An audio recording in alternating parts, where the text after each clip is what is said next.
go. Let's get this up. Instagram, welcome in. Rumble, welcome in. All the Clippers that are helping our community move forward, welcome in as well. It's good to be back on another Monday night. Always good starting the week. I think like this just because it keeps us moving, right? Like usually I just kind of want to get Monday over with, but this means we got to keep the energy high and stay active and just really keep the ball turning, especially when we have so much awesome stuff coming. Hopefully, you guys see that too. And this is more of an exciting night for you. Maybe you just are tuning in, watching this while you're working on Claude Code or using Nova, right? Or your own working on your own company out there, and it's just something entertaining. But we're glad to have you here, Anthony. We're both. I'm trying to keep up with the mustache stuff, but I think I got to dye mine to look as good as yours. Yeah, I might have you beat, but it's just because I have brown hair, I think. Yeah, mine matches my hair, but he's got darker hair than me, so oh well. Yeah, it's all But right. Yeah, Monday nights for sure or Mondays have transformed from a day of just trying to get through to kind of making me excited too. I love getting in front of the camera here to bring you guys some good information and talk to you about what we're building, update you on what's going on in the community. Yeah, so without further ado, why don't we just get right into it? yeah, and I'm waiting, still waiting for this app to come out, guys. I know it's been like we've been teasing you with it for so long, but it's just Apple, really. I mean, Google will get the app out probably a day or two after Apple, but Apple has such a tedious process to go back and back and back and fix so many little things. And obviously, we're changing. We're building more things every day for the web version of Nova, right? Which you can use at usenova.live as well as Altura Society .com. But it's just every time we make an iteration, we have to go back and fix that, and then they have comments on the new stuff, and it's just kind of an iterative process. But we are getting to the end of it. I know I keep promising it's going to come out, so I'm not going to promise, but I will just say we'll keep you updated on the podcast here when that happens, and start getting you guys into Altura for free and building that value. Start educating ourselves in the real world. It's going to be very exciting. Yeah, it's going to be awesome. Couldn't have said it better myself, but we'll keep you guys updated on what that looks like. I think we're really close. And like I said, we've been saying, next week for a couple of pods now, but I really do think we're pretty close. So good stuff to come. And I promise it's worth the wait too. The stuff you guys are going to see when it really does drop, especially with Nova too, the type of AI experience you're going to have. It might be a little shaky the first day or two, even week or so, as we get a lot of the bugs figured out. That's why we want you guys in Altura too, to give us commentary on what's happening in real time. But this is going to change the way business is done entirely, and I'm excited. But talking about AI, right, that's kind of what we've been doing recently, and I want to keep the ball moving on that just with the podcast too. And tonight's topic is called The Split. That's the title kind of this episode, at least on the script. Might look different when you see it on the published version, but it's really reflected in exactly the news we're talking about. A massive split that happened this week. And if you guys aren't tracking that, let us be the ones to educate you. So this week, AI officially split in two. Again, we're not talking about companies. We're talking about artificial intelligence philosophy in general and what we're really trying to do in this industry. It's it kind of fractured right down the middle, I would say, as if you just tore it in half. Yeah, it's based, like Caleb said, less on, more of like less on a company kind of perspective or organization, more in like how groups of people are thinking about AI. So a guy named Yann LeCun, I could be saying that wrong, Yann LeCun. Basically, it's the guy who quite literally invented modern AI at Meta, so from their group, right? Stood up at Brown University and said some of the words in Silicon Valley that nobody there wants to hear. None of the investors in that sector of the industry want to hear. He said that LLMs are a dead end. Right. At the same time, and by the way, too, LLMs are like ChatGPT. It's like the text, back and forth kind of that you guys are used to. Meanwhile, Sam Altman's on the cover, of the New Yorker this week with a single question. Can he be trusted? Not, is this guy smart, right? Not, is he a visionary? We know that, but can he be trusted with our future? Yeah, that's kind of wild to think about, of all the things rather that could have been the title for that, right? Can he be trusted? That means people are wondering that. People are curious, genuinely. But here's kind of like where that gets a little bit real, hits a little closer to home. Statistically, 93% of enterprise executives now say AI sovereignty is what they're saying mission critical in quotes, right? That number was 41% 2 years ago for a comparison. So if you guys are thinking, like technology advances at an exponential rate, 41% 2 years ago to 93% today. The entire world seems to have just woke up to the fact that they've been feeding their most sensitive data into systems that they don't own, don't control, and don't understand. It's a subject we talked pretty consistently about in the last few podcasts, but it's getting pretty real, and people are noticing. Yeah, so with that, guys, tonight, in that case, we're going to break down those three specific forces, and that's exactly what we've scripted here for you. This is exactly the information that's going to tell you how everything's being reshaped right now, the technology, the split in it, the trust crisis, and more importantly, how sovereign is for you, right? Who likes tech or AI or just wants to keep up with the news, but as a human being who's guaranteed to be impacted by this system. How does that sound? Yeah. Sounds awesome. Let's get into it. All right. So we'll set the stage as we do, right? Because most people heard AI term and they want to,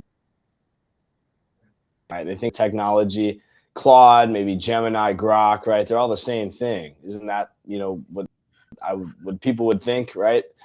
Yeah, I think most people's perception of it is that it's kind of all just one conglomerate technology that does the same thing, comes from the same places, right? That's definitely the perception of most people, I'd say.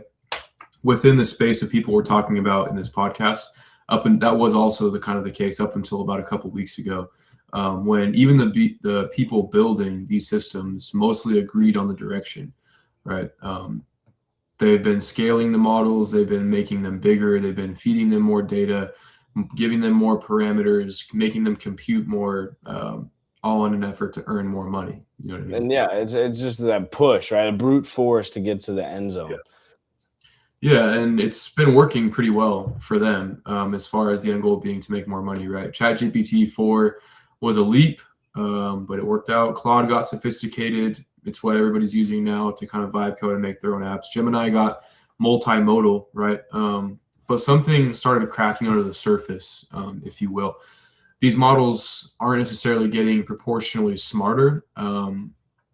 You double the compute and get maybe 10% better performance as we persist with time. So the scaling laws are kind of hitting a wall with the development of these LLMs. Yeah, and of course, that's when LeCun, who we know as the founder of AI, right, dropped the bomb. He's been saying this since, I think, like the late 80s, early 90s, really, but this week he said it out loud to a packed room at a conference. These models don't understand the shock, but to others it might. Just sophisticated pattern matchers. There's a series of weights that preference information that really comes from the internet and human sources. They just predict the next word, right? They'll treat a New York Times article as fact instead of an opinion like it is. A lot of times it's not intelligence. That's just a parlor trick at scale to seem as if it knows it all. Yeah, and to be fair, I mean, LeCun does have some skin in the game. It's not like he's just kind of out there with an opinion to say about it with no real backing or understanding.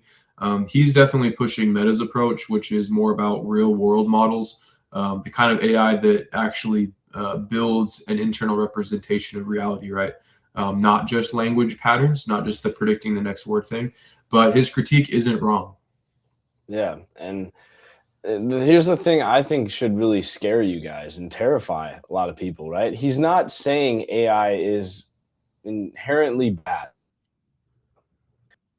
The version of AI that's being right government system fundamentally limited, and we're building an entire digital infrastructure. We're firing people. We're changing our economy on top of it, and because of it.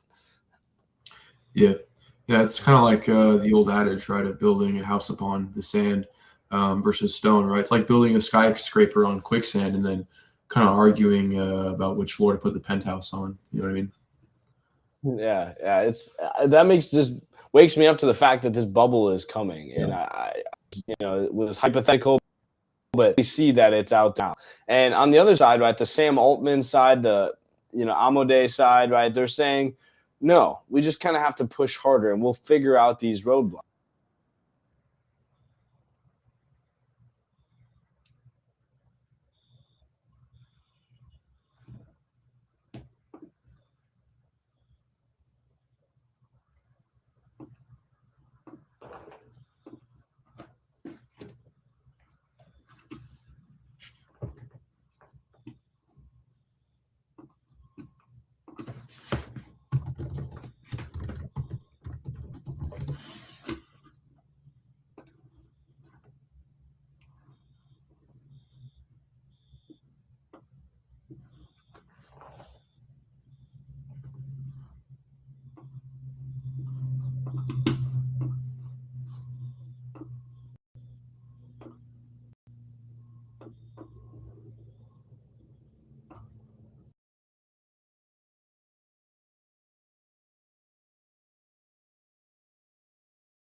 I can't hear you. Can you hear me?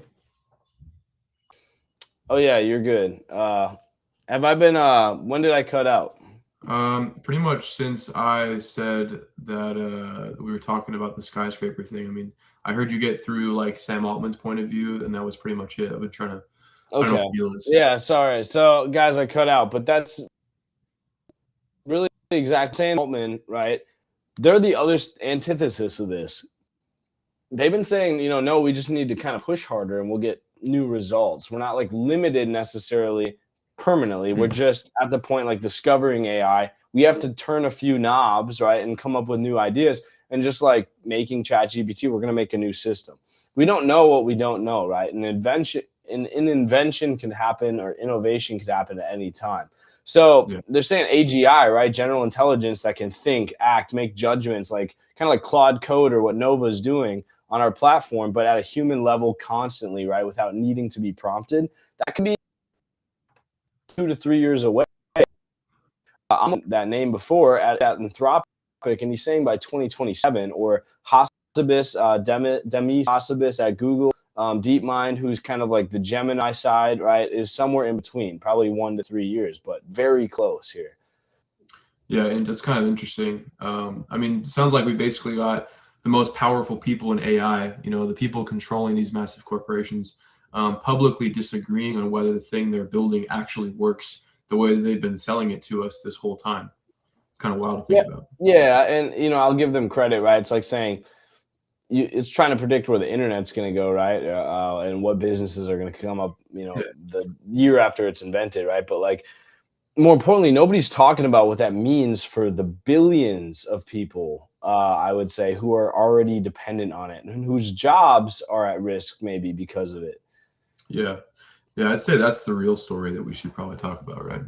And that's why we're getting into Act Two. That's why we're here, guys. So let's talk about that. And more importantly, let's talk about what we hinted at earlier, especially with Altman, the concept of trust. And I think it's important because the New Yorker didn't just write a profile of Sam Altman. They wrote what felt kind of like a prosecution brief, right? And the central question that this has to do with has nothing to do about with his genius or his strides in technology at all. Yeah, it's nothing to do with really with the company and its innermost workings, right? It was mainly about his character, about whether the person steering one of the most powerful technologies that human history's ever developed has the judgment or the integrity or even the accountability to do it responsibly.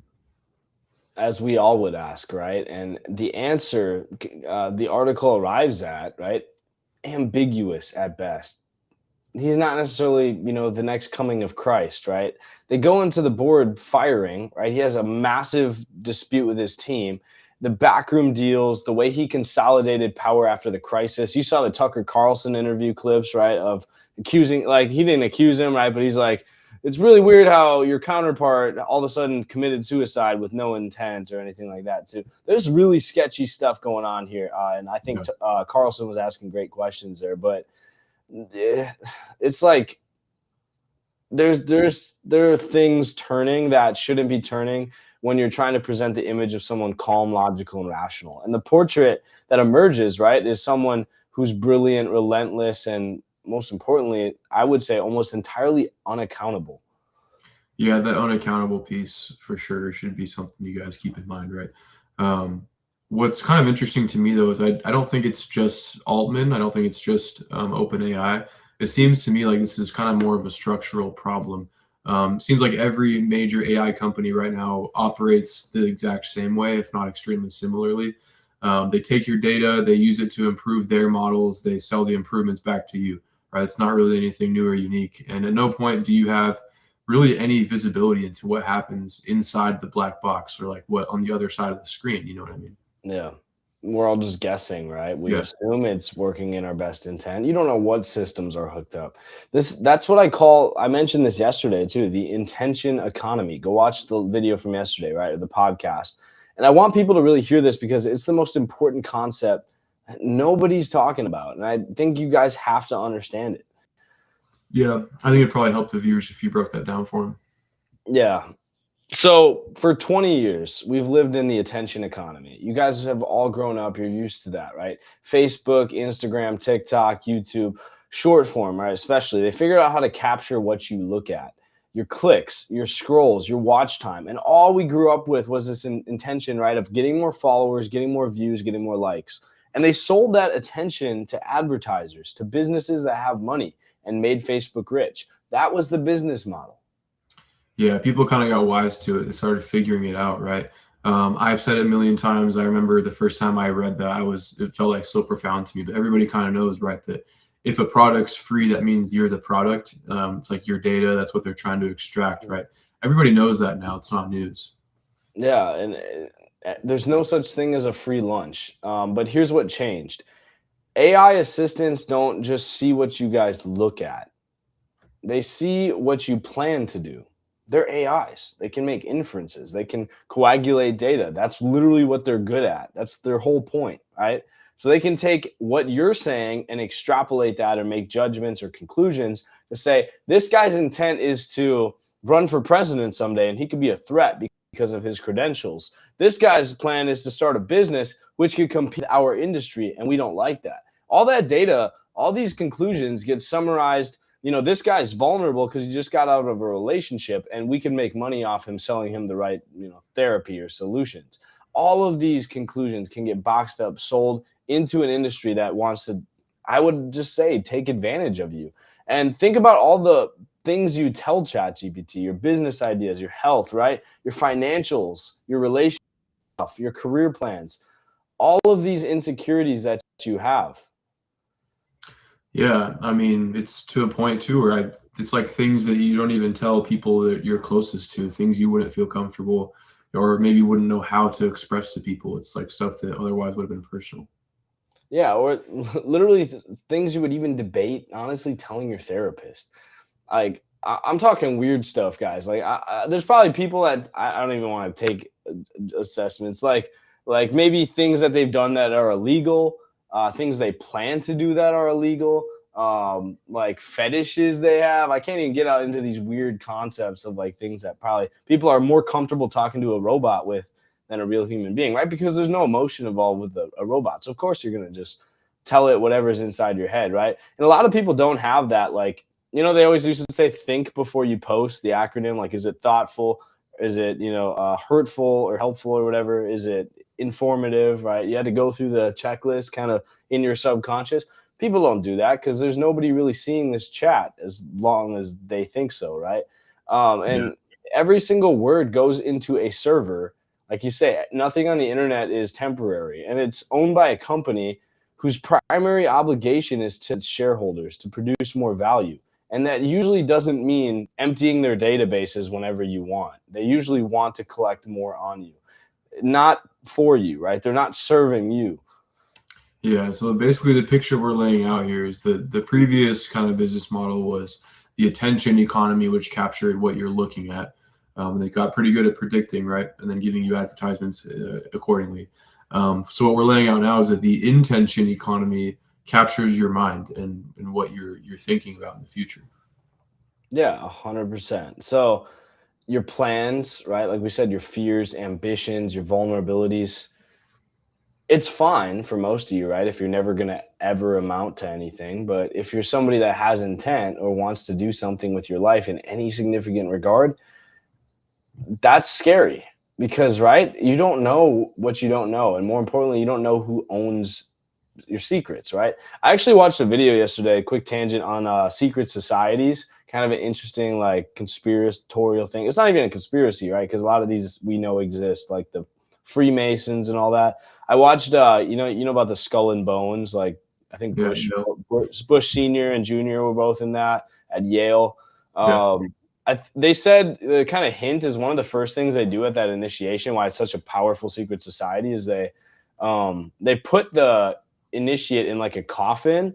They bring him into like a back room to simulate like the death of their old self, and they have to like tell them every. I think it's more importantly like the sexual acts they've done in their life, everything they've like planned to do, every heinous thing they've done in their life, and literally the first thing they do. And the reason that secret society works is because all of the brothers, probably sisters too, right, in it, have access to the blackmail basically that could end that person's career. And because they have that secret, they can give you the world. In this case, it's kind of funny because I'm relating it to this, right? This is where my head went. It's like you get the secrets to the world first, but you don't realize that there's no agreement here. You don't realize that you traded in your deepest fears, your the blackmail, right? The things that they could come back and own you with, because, right, nobody's thinking that hard about this. And the question is, in this case, you're joining a fraternity, a secret society, right? Because you know the people and you want to be part of it. But you don't know who's wearing the mask in this case. Who should hold that? Who do you trust with the contents of your mind to own you yeah. potentially in any aspect if it's something bad, right? That you're spilling over the internet. Yeah, I mean, it's sort of rhetorical for the viewers, but the conclusion we're coming to here, though, is for the answer for most people to that question is, who should hold that? Who do you trust the contents of your mind to? It's right now a company that just got questioned on the cover of the New Yorker about whether its CEO can be trusted. Verbatim was the quote. Yeah, or a company, Anthropic, that just had a viral post with 46,000 views calling their AI's moral framework a potential threat to humanity. Or Google, right, whose own employees have protested its data practices and quit. Everyone's quitting on these teams. Nobody's quitting on Novo, right? Or Meta, right, whose track record on privacy is, I don't even, I'm not going to even get into it because we know how bad Meta is already with social media algorithms and stuff. You can imagine the extent of their AI. Yeah, watching your eye down to like watching where your eyes look on through the camera, stuff like that. So basically the question is like, so who then, who gets to hold the vault of all this information? Yeah, great. I love that word too, vault. Here's the analogy, guys, that I use a lot. Right now, most people, right, their AI setup, your AI app, whatever you have, if it's ChatGPT, I forgive you, right? It's kind of a screen door. You can see right through it, but you can't, right? Like anything could walk in, anything could walk out. Your conversations, your data, your intentions, they're just freely flowing in and out of systems that you don't really control. Yeah, I think companies probably know this, right? That's why they have all those long privacy policies. Nobody reads the fine print because the screen door is the feature. It's not really the bug. Boom. Yeah, exactly. Now imagine the opposite. Imagine a vault, literally, military grade, where your AI conversations, your plans, your personal data, the most important things in your life to get you in the position where you want to be or make you happy, right? All of it lives in a space that is behind the vault door that only you can get access to. There's no corporation mining it. There's no algorithm selling it. Nobody taking advantage of you. with it, right? But you get the upside, and there's no board of directors in this case debating whether to monetize it. Yeah, I mean, this isn't even really hypothetical anymore. If you're wondering, as a viewer, right? No. This is actually what the enterprise world is demanding right now. I mean, we talked earlier about that 93% of executives saying that sovereignty is mission critical. That doesn't really seem like a trend to me. That kind of seems like a mandate, like something needs to be done about it. Everybody's noticing, right? Of course, yeah, and here's what bothers me too: the enterprise world is lucky; they get it, right? The Fortune 500 companies, they get this stuff. They're being catered to, right, on a silver platter because they have big money.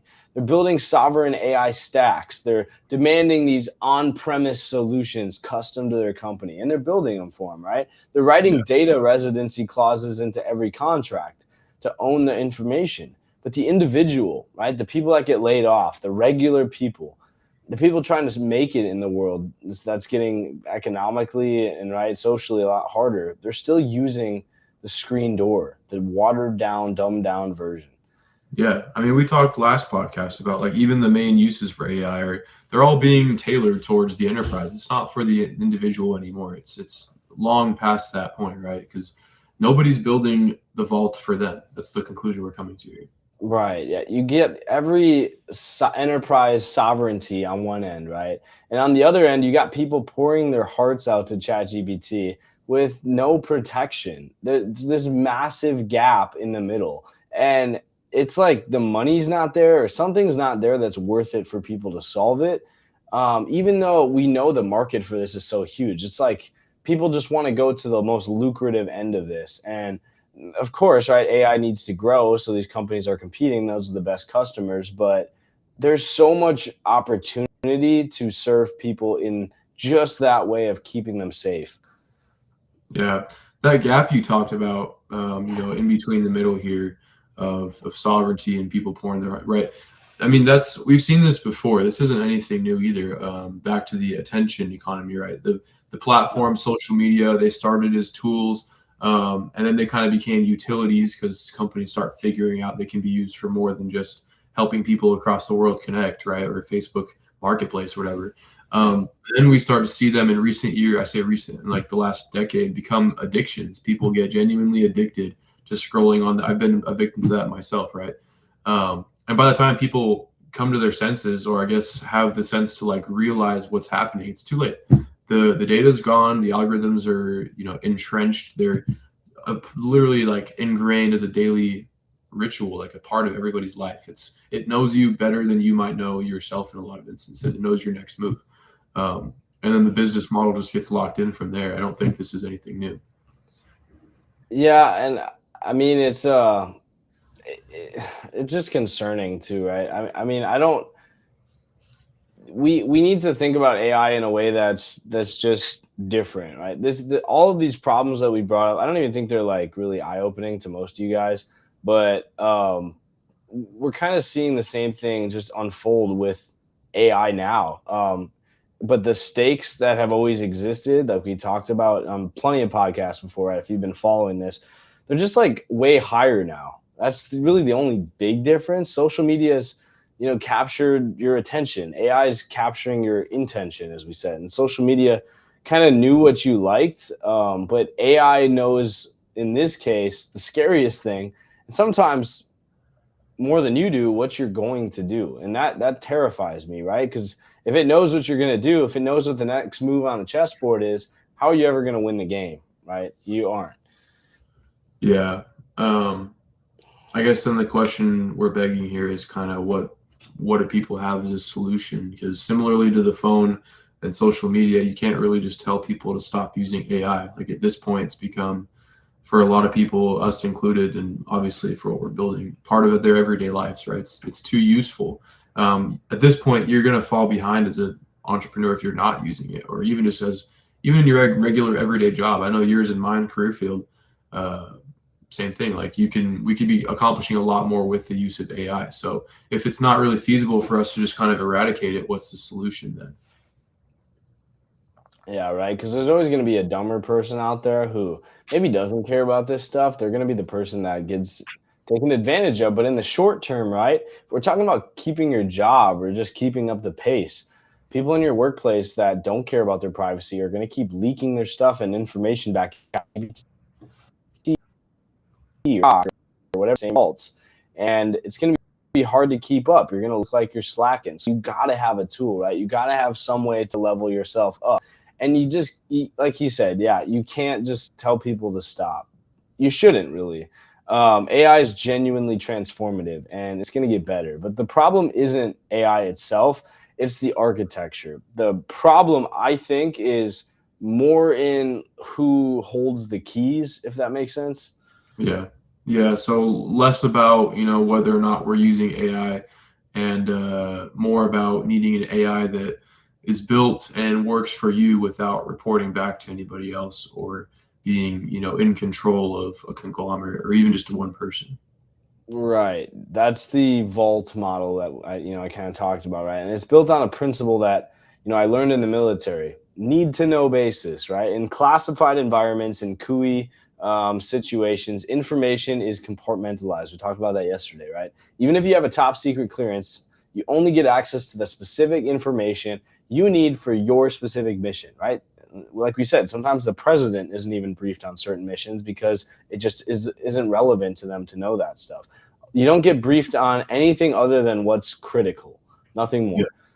Yeah, it kind of seems like that's then the model that we should be basing AI off of. It should work the same way. Yeah, because if in one case we're talking about national security interests, in other ways we're talking about of billions of people, right? Should know basically what it needs to help you, your schedule, your preferences, context, right?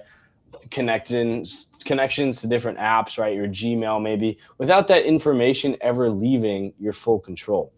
There's no central server aggregating everyone's data. There's no what's it called, server core, right? There's no company training their next model on your private thoughts to predict your next move, and especially with a CEO and leadership team behind it that's literally their family, their friends, their own board is coming after them. There are other options. There are better options than what you guys have, and I'll just make that known straight up. Yeah, yeah. I mean, we're essentially calling for a fundamentally different architecture than anything that exists right now in the mainstream market, as far as LLMs go, or even AGI capable models as well. Yeah, and this is exactly what we're building, right, with Nova. But we'll get to that in a second. What else? Let's get through the rest of the podcast. I know we got some other news we want to talk through. Yeah. So I'm gonna kind of switch gears a little bit and just bring up that another angle here. The something else that went viral this week that I kind of want to dig into. I've got here I'm kind of reading off to make sure I get the facts straight, but a PhD economist by the name of Marshall Steinbaum posted that his job has essentially become editing AI output. And the response was massive because it must have hit a nerve with a lot of people experiencing something similar. And even reading that myself, I kind of felt, like that was pretty applicable to a lot of things that I do as well. So what are your thoughts there?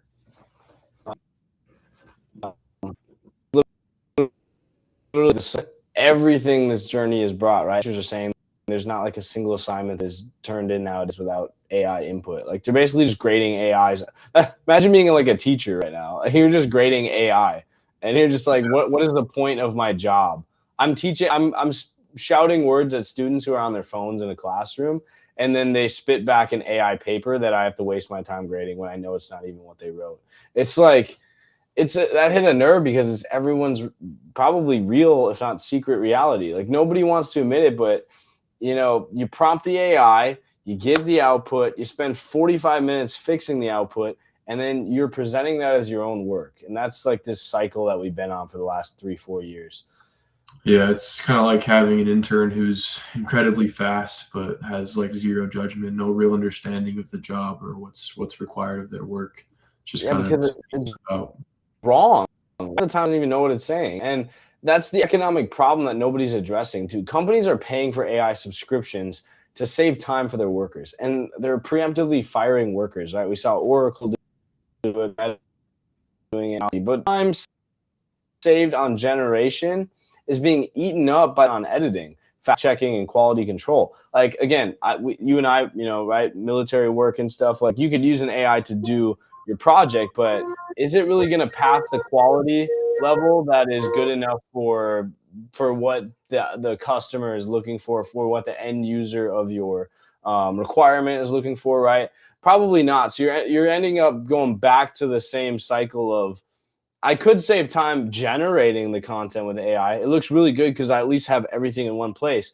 I still got to basically write it myself if the stakes matter so much, right? Or just really making sure my teacher is going to say in college, right? If I'm cheating on a paper with it, oh, this looks AI. I got to change it up enough to sound human. So I'm basically writing it again, just with less thinking, less frontal lobe development, and more waste. Really, you're wasting the water, you're wasting the electricity, you're wasting your time prompting it if you're just going to have to do it yourself anyway for a good output, not just a okay one, right? Yeah, I'm just muting myself here because as you can hear, there's some stuff going on in the background. But yeah, I mean, it seems like kind of a net negative. I mean, the AI, essentially, it's a lot of the reasoning here is the AI doesn't know you. It doesn't know your standards, your voice, your preferences, an organization's specific needs either. I mean, it's kind of just giving you generic output that sounds impressive. Doesn't actually really fit the bill, though. It doesn't really fit what we're trying to accomplish in its original use. Yeah, 100%. And that's where the split we talked about, like earlier in this episode, right, becomes personal. So if LeCun is right, the father of AI, right, if he's right, if the models are sophisticated, just pattern matchers rather than true reasoning smart engines, then the editing problem isn't going to get bigger with, right, with more GPUs. That's not the answer. It's going to get worse, actually, because you get output that sounds more convincing, but it's still fundamentally disconnected from what you actually need. Yeah. Yeah. So what we're saying, I think, if viewers haven't drawn a conclusion here, is that the solution isn't forcing a smarter general model to come out in the market. It's really, the solution should be that we develop a model that actually knows the user and knows what it's set out to accomplish and what its use cases are for that specific user. Yeah, we said this before on other episodes too. ChatGPT is trying to make everyone happy.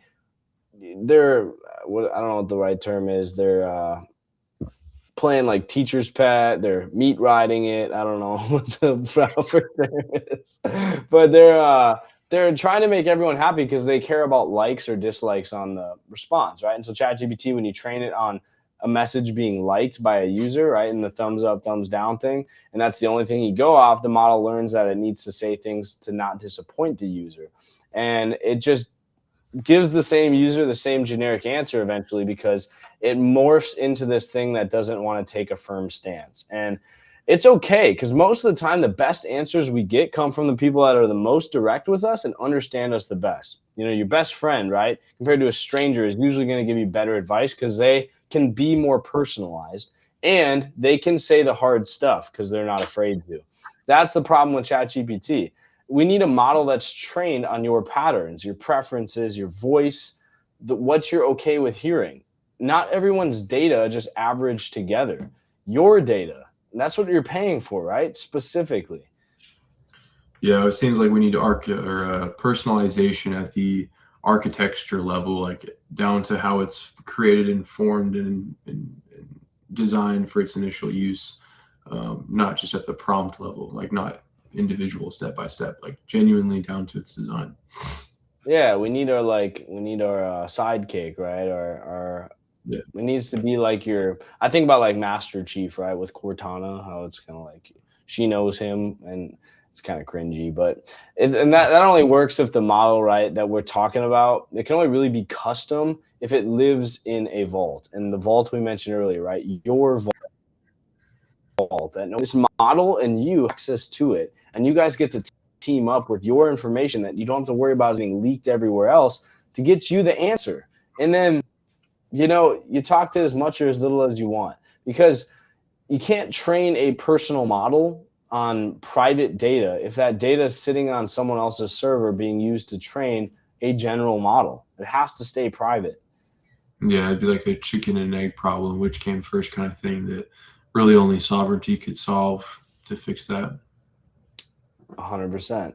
So I think we all know what we're getting at here. Obviously, you guys know what we're about to I don't know. I don't want to say shill, right? But we have to do the annoying part, which is talking about why, and I believe this, right? Why Nova truly is the exception to all of these big, just kind of gross monolith companies that are pushing out. I don't even like their like same stuff for AI models. I be a doom and gloom episode. You guys the solution, and there's actually incredible reason for optimism right now, especially with what we're doing. Yeah, let's hear about that. So in the fact that the split happened at all, that is the hope. Think about it, guys. Like 2 years ago, there was just one narrative leading all of this, right? AI is going to change everything. Trust the companies building it, get on board, or you're going to get left behind.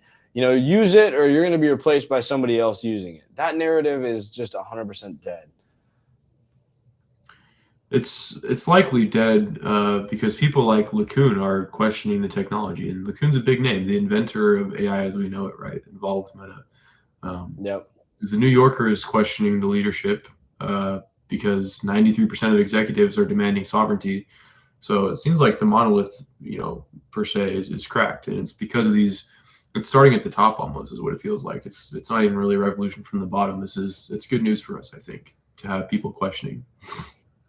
I kind of picture it like, imagine like a coffee shop, guys. Do you want to go to this like massive like skyscraper building that with no windows, concrete jungle style building? Like you can't even find the doors. It's that huge to go get a coffee. Or do you want to go to your local coffee shop or like the barista or the person working there that takes pride in their job? That's the difference you guys need to be thinking about with AI. Do you think that massive building is going to give you the support you need at the personal human level? Because that's what AI needs to do. That's where it needs to meet us, not at the monolith size. It doesn't matter how big and many stories are in this building. It needs to be somebody that recognizes your face when you come in, because that's what's important to getting the job done. Not can it answer a million people's questions a million times over with the millionth same generic answer. That's not the way we need to be thinking about this if we want to win and if we want to get better answers and better outputs in this day and age without driving us crazy. When the monolith cracks, that's when people get power. When that big structure finally opens up, and it turns out there's little coffee, because now, as we're finding that these companies suck a little bit, there's space for alternatives. Now there's space for a different architecture and just honestly a different philosophy and way of doing things. That should have always been the way. It's allowing for smaller companies just like we are to come out with a philosophy that says your mind should belong to you. Your intentions should belong to you. Your data should be yours. It shouldn't just be sold on the market for whatever nearest data center is going to pay you the most for it. Your intentions should be yours. That's what it really comes down to. And it's what's being allowed by this shift in thought, I think. I love that. So here's my challenge really to everybody that's listening. So this week, one thing, and I've said this before, open your AI, whatever you use. Again, I forgive you. And look at your conversation history.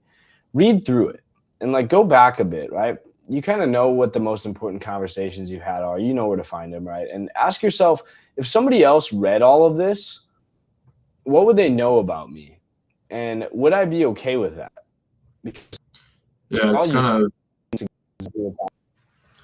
it's kind of a sobering exercise, and I can speak from experience doing it myself. It's kind of like go back and read, and you don't even really remember asking AI as many things as you have probably if you're an everyday user. Things deep down is deep for me, like even using it just to help me with problems I'm having at home, just to kind of get right with my faith kind of thing. Like, does AI really need to know that? It's kind of crazy to think about. Yeah, it's terrifying because you'll realize that your AI knows more about your inner life than probably almost anyone, even like your partner, right? And then ask the second question. Who has access to that? Because it's definitely not your close friends, your intimate partners, your family, etc. Yeah, and if your answer to that question is, I don't know, or maybe after watching this podcast, you figure it's a corporation, Then something's in that case, you need guys that have to have to it's or just yeah. about your security. We know how unstable the world is. You can't risk losing this too. Yeah. So I've already, working on what we work on, made the switch, right? But for the people watching, where can they start? Yeah, so I would recommend you guys the very first easy thing to do, as we've been talking about this pretty much the whole time, right, is go to Nova. Go to usenova.live. I'll put it up on the screen right here. Here's the website. Just have it up here, but go ahead and try it out. Like, we'll actually work you right into the chat and help you figure out some ways that you can use our AI to easily, see things that you can do. I'm not going to fully sign in here, but just like ChatGPT, that's kind of our tutorial, right? But check it out. Realize that, our AI can actually outperform these a lot of times because we specialize. ChatGPT tries to serve 1 million people and build the model itself. We train the parts of the model that actually matter, and we specialize on having it do stuff that actually matters, not just providing a blanket answer. Is it giving good research? Is it actually helping you book your flight? Is it actually paying your bills? The things AI, we dreamed about it doing from the start. Now we're actually doing. And again, the website's right up here, usenova.live. It's the best place for you guys to start. And it's free, right? It's the first step toward taking back your sovereignty, really over your own mind. We're building the vault for you, and we're building it because nobody else is building it for individuals. And the last thing I'll say too is like Anthony mentioned, I'm counting down the days till this app comes out because I'm excited I've kind of not been using AI because I've been learning about it so much doing these episodes, and I'm like scared to like put important conversations externally now because and that should tell you guys something. So when Nova comes out, I'm going to be finally excited to really spend time testing it out more, making it better for you guys with your feedback, and really getting to finally have good conversations again, a spot where I feel like I can breathe because I'm not being spied on. Yeah, I feel the same way. I've pretty much quit using all external, LLMs just for anything except for kind of just menial tasks asking for general information, right? That I could have just Googled anyway. But another perspective I want to offer too is like, if you're wondering why, maybe if you're not quite convinced yet, right, of why you might need to consider at least just switching to an AI that offers you some level of protection against this. Consider why is it that the enterprise world that we mentioned earlier of all these AI companies have their own sovereign AI stacks? They're not using the same models you are. It's their own sovereign AI stacks, right? Even the government has classified systems. Every important agency out there or corporation that's doing something understands that security is a problem and they're doing something about it. And if that's the case, then why would you, as a regular person or entrepreneur or whatever it is you do, not deserve the same level of protection? And if you feel like you do, and that's something you're interested in, that's exactly what we're offering. It's exactly what we're developing right now. I like that too. Yeah, military, right? We have our own systems to use for AI. Yeah. We're not just going on ChatGPT. It's custom built because it's like these corporations know something, right? It's like all their money and research has come to the conclusion that you can't just use ChatGPT because it's not the best tool in the toolkit for you because it's supposed to be way too general. You need something customized for you. And people are like, I don't have millions of dollars to build an AI that's customized to me.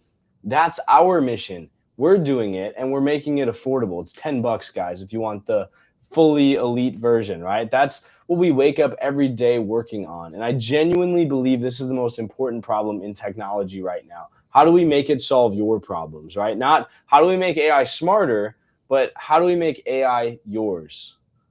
Yeah. I mean, genuinely, it's a question Caleb and I have just not even in the context of work asked each other. Like, if all of these, just kind of diving into the rabbit hole of AI and what these corporations are doing, what the owners are up to, what their motives might actually be. And it seems so hard to process, and it's like difficult really to think about and then have to come to terms with and accept that this is our new reality.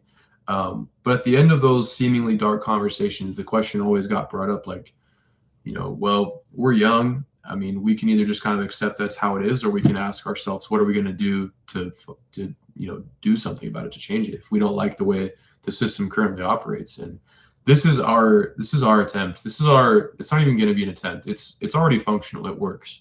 This is what we chose to do about it. And I hope that gives you some sort of confidence into like just the fact that we've made it because we ran into the issue ourselves, and we just sort of decided that we don't want to stand by and just kind of let this be the normal for people if we can help it, right? So well, that's really what lies at the core of why we've developed what it is we've developed, and why we hop on these podcasts, no matter how many viewers we get or who watches it in the back end, is because we're here to spread a message that you deserve that same level of security, that the companies taking advantage of your data and using, hard to say for sure maliciously, but seemingly maliciously, whether or not you consented to it because nobody's reading that long Privacy Act thing at the beginning of your use terms. All that is this is what we've done to try and curve where technology is heading for people in our generation, the future, right? That are in this position now where we're just starting our careers, and if we're not using AI, we're going to fall behind. So what do we do about the fact that the current system is flawed? And this is what we've done. So hope that gives you some perspective too. It's just not like we're trying to sit here and shill and make a buck. Like, this is genuinely a problem that hits our hearts hard, and this is how we're trying to solve it. There's so many ways that the world is suffering right now. I know, like, you could argue socially, politically, economically, right? And the best move isn't to start pulling out guns and starting a revolution, right? Nobody's going to war like that. The war and the way we make change is very indirect. And the best use of our time and the resources we have is to make a change in the way other people think, right? When everyone thinks the same way, the problems will stop existing. Think in the way of, right, difference, right, from what's the system has been pushing onto people, right? So when you have your eyes open, when you have the new solutions to the old problems that have been driving you crazy, you start to feel more hope and realize that there's good in the world, and people like doing things like us will continue to spur up. And I hope that you guys give them the attention that they deserve, even if it's not us, even if you hate Nova, right? Try to support the people doing good things, and the world's always going to usually reward you in some way for that. We can't, we don't have the budget of OpenAI, but I can tell you guys that if you're willing to trust in this movement and you put some faith in humanity, I think you're going to be much happier at the end of the day, using our system, in addition to the benefits, like it, being cheaper and all that stuff too. Like, just because you see that there's a dark and a light force, and we want you guys to choose the best for you. Yeah. So I'll kind of get off my little session here and just kind of do a quick recap for everybody here as we close out the podcast. Basically, what we talked about this evening is that there's 3 forces reshaping AI right now. Caleb, do you want to hit us with the first one?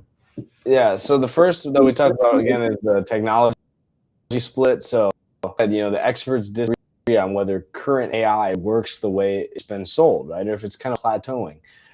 That should make everyone really think twice about betting your data in general anyway on one company's approach, or continuing to pay $20 for ChatGPT. Yeah. So that's one. And then 2 would be the trust crisis, right? The people building these systems are being publicly questioned, by big name sources on their integrity and accountability, basically saying what they're establishing is that trust is earned, not assumed, from the general public, from consumers. Yeah, and that's kind of leading into the final one, right? Like the consumer and the individuality, the sovereignty movement, the smartest organizations that we have in the world are demanding control over their own AI and their data too. Individuals deserve the same control, customization, and effort put into your life, because it doesn't matter if you have $1 billion or not. You still are equally as valuable, and your pursuits are too. Yeah, absolutely. The individuals deserve the same level of care, of privacy, of individuality as as enterprises do, as corporations do. So, in closing, it seems like the screen door era is ending, which leads us to the vault, right? And that's beginning now, and I hope you guys see that. Yeah, and luckily for you guys, you get to choose which one you walk through. It's being made available to you as we speak. So yeah, it's right in the URL, guys. Use Nova.live. That's the call to action. That's really it. It's free, and I hope it sells itself. I hope I don't have to do any more than that. Start today. We'll see you next time. And as always, we are rooting for you. Take care.